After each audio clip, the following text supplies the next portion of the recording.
Next Door Neighbor by Peter Filler. Chapter 11 The Technology and Innovation Club.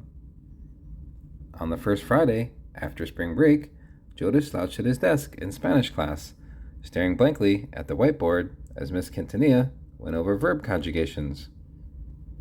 As the bell rang, he lingered behind, waiting until the classroom cleared out.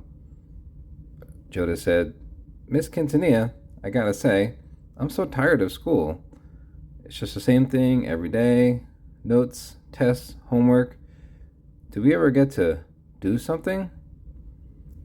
Miss Quintanilla, setting her marker down and giving him a thoughtful look.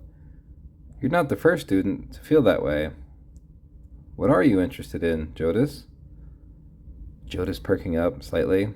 "Science and building stuff. I used to tinker a lot back home.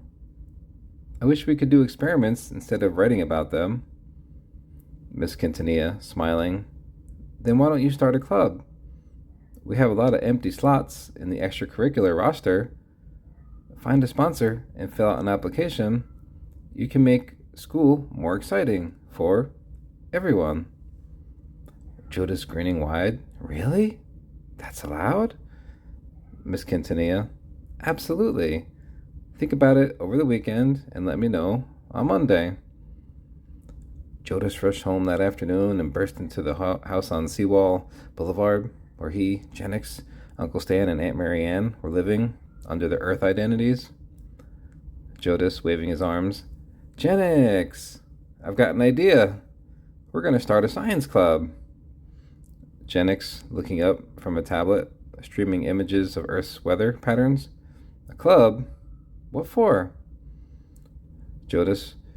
"To build stuff, quietly, Earth style. It'll be a good way to blend in and we could test some of our ideas." Uncle Stan from the kitchen. "Just make sure none of that technology is traceable to Cyberbia. And no levitation experiments, Jodas." Jodas grinning. "Got it, Uncle Stan. This'll be totally human."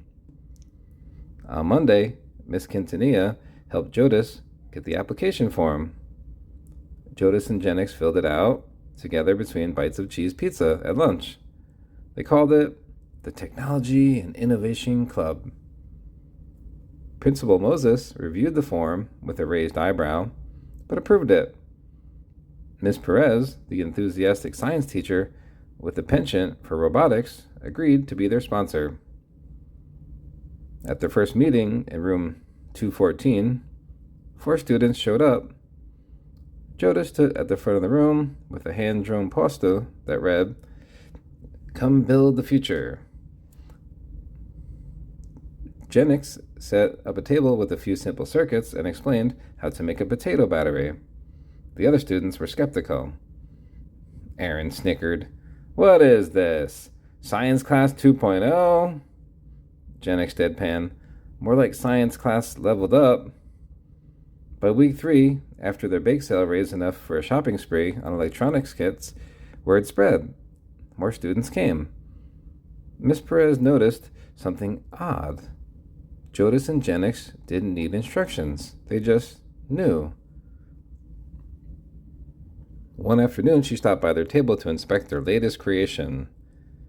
Miss Perez, eyes widening. "Is this a laser-powered microturbine?" Jodas, plugging it into his laptop. "Yep. It powers whatever it's plugged into using laser-spun microblades and an internal converter. Portable energy. Good for emergencies." Miss Perez, suspicious. "Where did you learn to build something like this?" Jodas, tapping his temple. "It's all in here, Miss Perez. It's all in here." Jenix grinning. "Also, we watched a lot of science documentaries and maybe read a few too many books." The science fair came a month later. Jodas presented his laser generator. Jenix presented the Smog Eater, a sleek silver spray canister with built-in air quality sensors. When she sprayed it near the garbage bins behind the gym, the crowd gasped as the sour smell vanished. Jenix sprang dramatically. "If only this eliminated bad behavior, too." The judges awarded them first and second place. Principal Moses clapped as he handed them their medals, but his eyes were narrowed. That evening, he summoned Miss Perez to his office. Dr. Moses: I reviewed your club's activity log.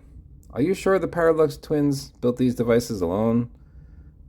Miss Perez carefully: They've never asked me for help. I assume they were just exceptionally bright. Dr. Moses: Bright is one thing. Laser generators and anti-smog tech are another.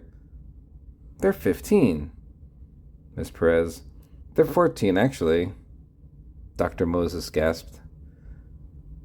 Later that week, he found Miss Judge in the guidance office. Dr. Moses: Tell me something.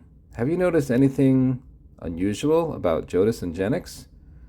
Miss Judge, leaning in: Their uncle gives me strange vibes.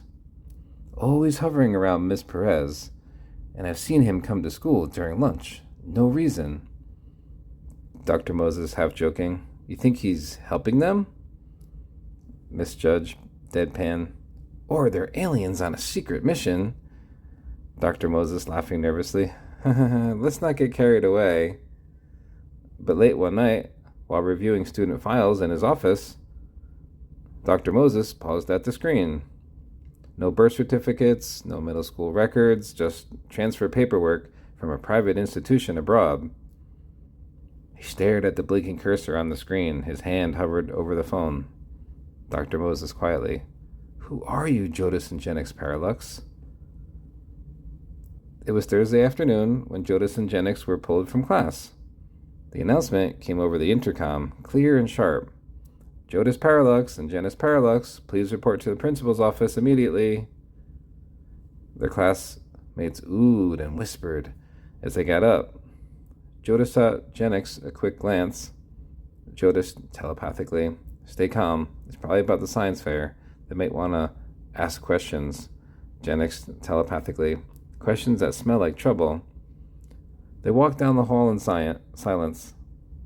Inside the office, Principal Moses waited behind desk, arms crossed. Miss Perez stood by the window, her expression unreadable.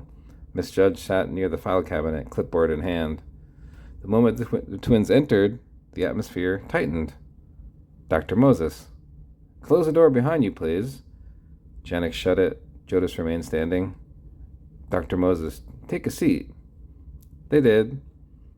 Principal Moses leaned forward, his gaze sharp. Dr. Moses: Jodis, Genix, you've both accomplished remarkable things in a very short time here at Buccaneer High. But we need to have a serious conversation about how you did it. Jodis, feigning innocence: You mean the science fair projects? Miss Judge: Let's not pretend that this is normal. We've had brilliant students here before, but nothing like the two of you demonstrated. Miss Perez, gently: I've sponsored science clubs for years. I've seen innovation, yes, but what you created, those ideas are decades ahead of what's possible. Genix glanced at Jodis, then spoke calmly. Genix: Are we being accused of something? Dr. Moses measured: We're asking where your knowledge comes from. You claim you haven't had any outside help. You claim you're self-taught, but your background files are limited. No middle school transcripts, no public records, and your uncle won't return our verification calls. Jodis crossed his arms and leaned back. Jodis: With all due respect, sir, maybe we just think differently. Is it illegal to be smart? Miss Judge, soft but firm: This isn't about intelligence, it's about transparency. The smog eliminator? The energy generator? These aren't typical student projects, they're revolutionary. Genix gave a slow, rehearsed shrug. Genix: My uncle runs a private research lab. We've always been surrounded by science. We experiment at home. Miss Perez, raising an eyebrow: You've never mentioned that before. Jodis: We didn't think it mattered. We're not trying to cheat or lie. We're just passionate. Principal Moses stood and walked to the window. Dr. Moses: I want to believe you, but we have a duty to ensure the safety and fairness of this school, and your secrecy is raising red flags. He turned back to face them. Dr. Moses, we've spoken with the district. They want to observe your next few club meetings. Any new inventions will need to be logged and reviewed before they're displayed. Jennings quietly, understood. As the tension began to settle, Miss Judge added, Jodis, Jennings, if there's something you're hiding, anything at all, it's better to be honest, now. Jodis and Jennings exchanged a glance, their mental link buzzing. Jodis telepathically, not yet. Jennings telepathically, agreed. Jodis, there's nothing to hide. A beat of silence. Then Dr. Moses nodded slowly.